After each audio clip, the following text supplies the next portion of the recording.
სპორტის რუბრიკა და სპორტის რუბრიკის ფარგლებში ახლა პირდაპირ ეთერში შემოგვიერთდება მერაბ ყუფარაძე დინამო არენიდან. მერაბ, მოგესალმები დილამშვიდობისა და წარმატებულ ეთერს გისურვებთ. მოგესალმები რომა თათა, მოგესალმები დილამშვიდობისა, მივესალმები მაყურებელს და დღევანდელ დღეს მიულოცავ მთელ ქვეყანას საქართველოს დამოუკიდებლობის დღეს, ყველაზე მნიშვნელოვან დღეს საქართველოს ისტორიაში.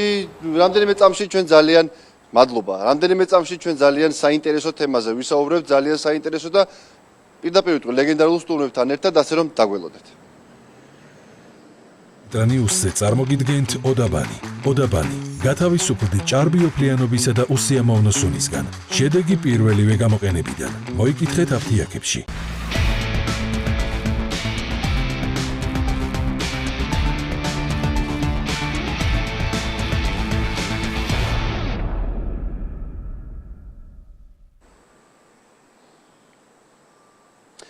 კიდევ ერთხელ მოგესალმებით და როგორც დაგპირდით ძალიან საინტერესო თემაზე ვსაუბრობთ. წიგნი ერთადერთი მამუკა კვარაცხელიას წიგნი ერთადერთი რომელიც ეძღვნება ლეგენდარულ ქართულ ფეხბურთელს გელა კეტაშვილს რომელიც არის ერთადერთი თუ რატომ ერთადერთი მოდი მე ამას არ ვიტყვი თავად ავტორმა გითხრას მე კი ვიცი მაგრამ შეიძლება არიან მაყურებლები რომლებმაც ერთადერთი რატომ არის გელა კეტაშვილი არ ქონდეთ ეს ინფორმაცია გელა კეტაშვილი მამუკა კვარაცხელი არიან ჩვენი სტუმრები მადლობა ჩვენთან ერთად ხართ პატივია ჩვენთვის ესეთი სტუმრების ყოლა პირდაპირ ეთერში. მაშინ დავიწყებ მამუკა შენგან, როგორც წიგნის ავტორისგან. ერთადერთი, რატომ ერთადერთი? ჩვენ 33 ოლიმპიური ჩემპიონი ყავს, მაგრამ ფეხბურთში ერთადერთი არის მხოლოდ გელა კეტაშვილი, ადამიანი, რომელიც 1988 წელს საბჭოთა კავშირის ნაკრების შემადგენლობაში გახდა ოლიმპიური ჩემპიონი, და რა თუ გახდა, იყო წამყვანი ფეხბურთელი ამ ნაკრების, მეორე გადამწყვეტი საგოლე პასი გელამ გააკეთა ფინალში და ის ფეხბურთელი, რომელიც 6-ვე მატჩი ოლიმპიადაზე ითამაშა შეუცვლელად. და რა თქმა უნდა, უფლება არ მქონდა მე როგორც სპორტულ ჟურნალისტს 35 წლიანი სტაჟით, რომ არ გამეკეთებინა ეს საჩუქარი გელასთვის და ალბათ ქართული ფეხბურთის გულშემატკივრებისთვის. და ძალიან მნიშვნელოვანია მსგავსი წიგნების და მსგავსი ისტორიების შემონახვა, იმიტომ რომ ახალმა თაობამ შეიძლება ბევრმა არ იცის ეს ისტორიები და ამ წიგნში ასახულია, მოდი თავ ვაჩვენოთ პარალელურად და დავანახებ მე კადრში. არის ასახული ისტორიები, რომლებიც არ არის მხოლოდ საფეხბურთო, ხო ეს არის ბიოგრაფიული და ძალიან საინტერესო მომენტებიც არის და რაც თავარია, ახალგაზრდა თაობისთვის QR კოდებით ჩავდეთ ჩვენ წიგნში, რომ ნახონ რა დონის ოსტატი იყო გელა კეტაშვილი, რას მიაღწია და აი ძალიან იოლად თანამედროვე აპარატურით მობილური თამამად შეუძლიათ იმ წამსვე ნახონ ეს ყველაფერი. კი ბატონო. ბატონო გელა, თქვენთან გადმოვალ შეკითხვით. ძალიან მნიშვნელოვანია, როგორც მამუკასთან აღვნიშნეთ, მსგავსი წიგნები და მსგავსი ისტორიები, ხო? მე მგონია, რომ თქვენი სახელი წიგნით არ ჭირდება იმას, რომ თქვენი სახელი უნდა ქუხდეს და ჭეხდეს ამ ქვეყანაში, იმიტომ რომ ხართ ერთადერთი, როგორც აღვნიშნეთ, ოლიმპიური ჩემპიონი ფეხბურთელი.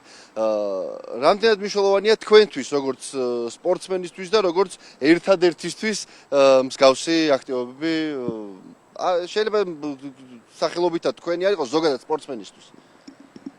უპირველეს ყოვლისა მე მინდა სრულიად საქართველოს მიულოცო დღევანდელი დღე და მოუკიდებლობის დღე და ეხლა რაც შეეხება წიგნის ისტორიას ეს რა თქმა უნდა ძალიან სასიამოვნო არის მაგალითად რამოდენიმე დღის წინ თერჯოლის მუნიციპალიტეტში გაკეთდა ძალიან დიდი პრეზენტაცია თბილისის შემდეგ და ამისთვის მე თერჯოლის მუნიციპალიტეტის მერიას და მთელ ხელმძღვანელობას რაიონისას უდიდეს მადლობას მოვუხდი და ეს მე მგონი საჭიროა და კარგი წამოწყება არის ჩემი აზრით. კი ბატონო, მართლა ძალიან მნიშვნელოვანია და რომ გავიხსენოთ ის დეტალები, რაც აი მაგალითად ეხა ყდის უკანა მხარე რომ ვაჩვენოთ არის თქვენი და რომარიოს ფოტო, სადაც რეალურად რომელიც დღე ხო ბრაზილიაში აქტიურია, კი.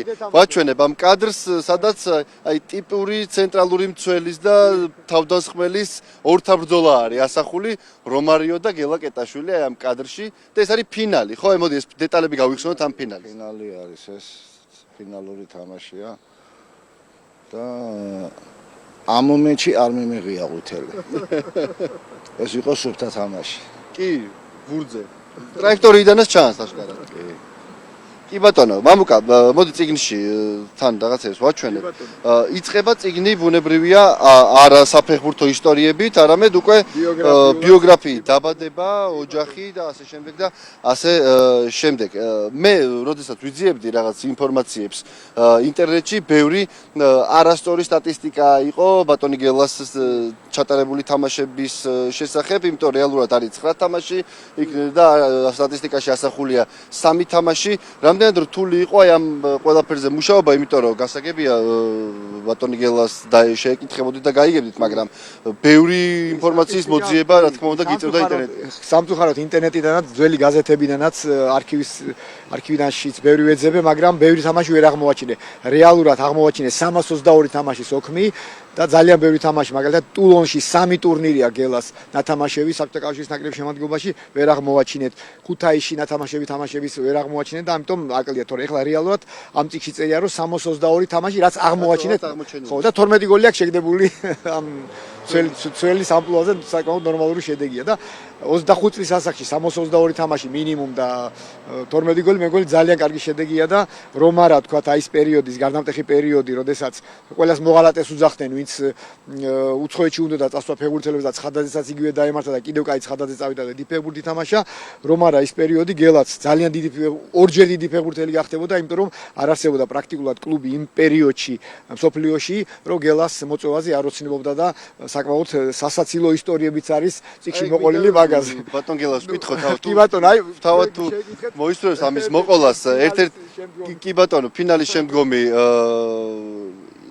სასაცილო რაღაცა პატარა ინციდენტი შეიძლება დავარქვათ. თან მაშინდელი იტალიის ჩემპიონის ინტერესიდან გამომდინარე, ხო? მოდი მოვყვეთ ეს ამბავი. დორია და ეს უმჯობესია, რომ თვითონ მკითხველმა წაიკითხოს, მაგრამ აი მოკლედ რო გავაცნო შემოთავაზება, მე ფინალური მატჩის მერე მქონდა სარბენ-ვილიგზე გადმოვედი თუ არა დაჯილდოებისთვის მოსამზადებლად ჩავდიოდით გასახდელში და ორმა იტალიელმა გამიყარეს კლავი და მეუნებია რომ ჩვენ სამდორიიდან ვარ და 5 მილიონზე კონტრაქტი გვინდა დავდოთ თქვენთან და წამოვძანდეთ და ჩვენთან გავფრინდეთ იტალიაში ჩადით მერე სახში წოლშვილი ჩამოიყვანეთ ანუ ყველაფერი მზად გქონდათ უკვე?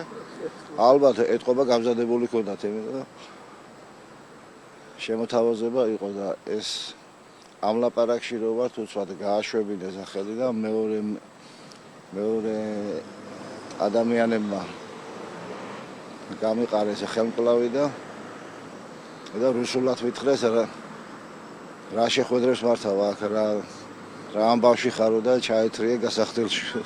ჩაერთო KGB საქმეს იქ ბატონო. კი, როგორ იყო ისიც საბჭოთა კავშირის დროს ყველა გუნდს მიყვებოდა KGB-ს 1 თუ 2 წარმომადგენელი და აკონტროლებდნენ ყველაფერს და ისინი მაშინვე მიხვდნენ და მაშინ არ შეიძლებოდა უცხოეთში გადასვლა საბჭოთა კავშირიდან და აი ესეთი რაღაცა ბევრი ეგეთი ინციდენტი აქვს და წიგნში წაიკითხავთ ძალიან ნორმალურ სახალისო ინციდენტებსაც რა. კი ბატონო, მოკლედ ამ წიგნში აბსოლუტურად ყველაფერი, რაც საინტერესოა გელა კეტაშვილის შესახებ გაეცნობით, მე მინდა კარიერულად უკვე უშუალოდ კარიერაზე გკითხოთ რამდენიმე შეკითხვა. ისე მოხდა, რომ ნაადრევად დაასრულეთ, შეიძლება ითქვას, კარიერა, ხო, იმ ასაკში, რომელიც დღევანდელ ფეხბურთში განსაკუთრებულად ეხა უცნაური არის მსგავს ასაკში კარიერის დასრულება 25 წლის ასაკში. კი ბატონო. თუმცა როგორც მამუკამ აღნიშნა, ოფიციალურად რაც კადრში რა იყო და ინტერნეტში აღმოჩენილია 322 თამაში და იმის მიღმა კიდე არაერთი მატჩი, რომელიც უკვე სტატისტიკაში შეიძლება არ იყოს მასალებში ასახული, ხო? იყავით ახალგაზრდული საბჭოთა კავშირის ახალგაზრდული ნაკრების კაპიტანი და იმ ერთადერთ მატჩში, რომელშიც დამოუკიდებელი საქართველოს ეროვნულ ნაკრებში ჩაატარეთ, კაპიტნის ამპლუაში ჩაატარეთ. აი ამ გავლილ კარიერაზე რო ორი სიტყვით მოგვახსენოთ. გულია ორი სიტყვით თქვენ კარიერას დაუბარეთ. გუნდის კაპიტანის ვიყავი, იბერია რო იყო მაშინ. პირველი იბერია. პირველ ეროვნულ ჩემპიონატის დროს საქართველოს ნაკრების პირველი კაპიტანის ვიყავი, საბჭოთა კავშირის ახალგაზრდული ნაკრების კაპიტანის ვიყავი და ასე რომ სამკლაურები არ მაკლდა.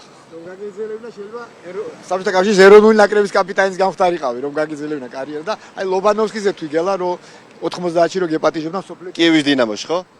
კი. კი, მაშინ უკვე ვალერი ლობანოვსკისთან ვარჯიშობდი, პირველ ნაკრებში თამაშობდი.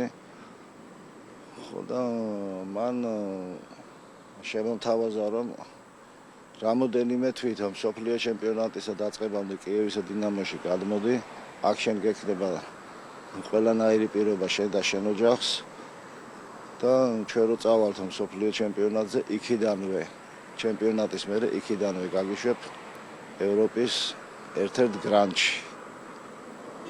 და ვალერი ლობანოვსკი ის ადამიანი იყო, რომელიც იტყოდა და ასრულებდა. და რა ერთი ფეხბურთელი და ვარსკვლავი გვახსოვს სწორედ ლობანოვსკის გამოზრდილი. კი და მაშინდელი პოლიტიკური სიტუაციის შექმნილი პოლიტიკური სიტუაციიდან აღარ მოხერხდა ჩემი წასვლა. კი ბატონო.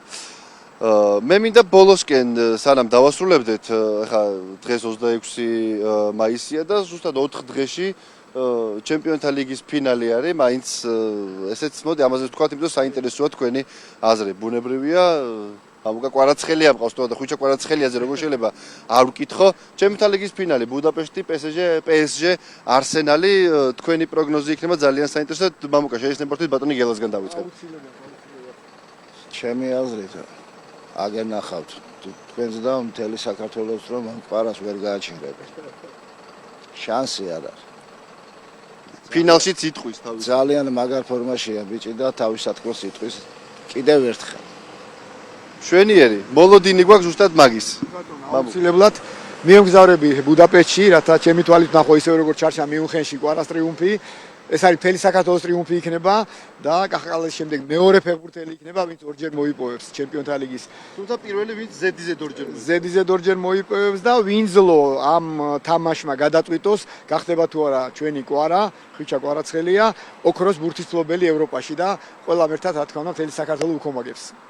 შვენიერი. კი ბატონო, ძალიან დიდი მადლობა დღევანდელ დილას ჩვენთან ერთად ყოფნისთვის. დიდი მადლობა ბატონო გელა თქვენ, მადლობა მამუკა. ერთადერთი მამუკა კვარაცხელიას წიგნი გელა კეტაშვილის ისტორია, ბიოგრაფია, როგორც მისი ცხოვრება, ისე მისი საფეხბურთო კარიერა. წარმატებებს გისურვებთ.